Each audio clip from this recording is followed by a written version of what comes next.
Aladdin नाम का एक गरीब लड़का अपनी विधवा माँ के साथ एक दूर के शहर में रहता था। वह आलसी और शरारती था और ज्यादातर समय गलियों में खेलता रहता था।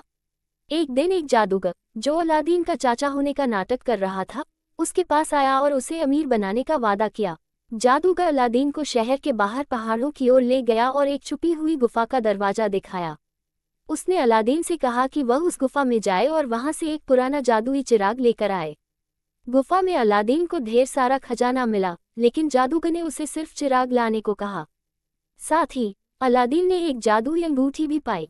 जब अलादीन गुफा से बाहर आया, जादूगर ने उससे चिराग मांगा, लेकिन अलादीन ने चिराग देने से मना कर दिया जब तक कि वह पूरी तरह बाहर न आ जाए।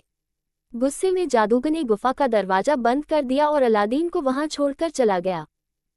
गुफा में फंसे और हताश, अलादीन ने चिराग को रगड़ा और अचानक एक शक्तिशाली जिन प्रकट हुआ। जिन ने कहा कि वह चिराग का गुलाम है और अलादीन की कोई भी इच्छा पूरी कर सकता है। अलादीन ने जिन से बाहर निकलने की इच्छा की और वह सुरक्षित घर लौट आया। कुछ समय बाद अलादीन को सुल्तान की बेटी राजकुमारी बदर उल बदूर से प्यार हो गया, लेकिन राजकुमारी की शादी पहले से ही किसी और से तय थी।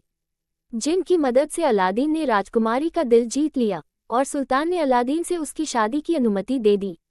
जिन की मदद से अलादीन ने एक भव्य महल बनवाया, जो सुल्तान के महल से भी ज्यादा शानदार था। जादूगर, जिसे ये पता चला कि अलादीन अब अमीर और शक्तिशाली बन चुका है, ने उससे बदला लेने की ठानी। उसने चिराग को पाने की योजना बनाई। एक भिखारी के रूप में उसने राजकुमारी को धोखा दिया और नया चिराग देने का वादा करके पुराना जादुई चिराग ले लिया। जादूगर ने जिन को आदेश दिया कि वो अलादीन का महल और राजकुमारी को दूर रेगिस्तान में ले जाए। अलादीन ने अपनी जादुई अंगूठी का इस्तेमाल किया, जिसमें एक कम शक्तिशाली जिन था।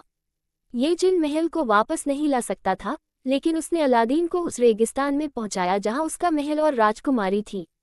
अलादीन ने जादूगर से मुकाबला किया, उसे हराया और चिराग वापस पा लिया। फिर उसने जिन से महल और राजकुमारी को वापस अपने स्थान पर लाने की इच्छा की। अलादीन और राजकुमारी बदर उल बदूर फिर से एक हो गए और वे अपने भव्य महल में खुशी खुशी रहने लगे। अलादीन अब एक समझदार और शक्तिशाली व्यक्ति बन गया था और उसने जिन की शक्तियों का समझदारी से उपयोग किया।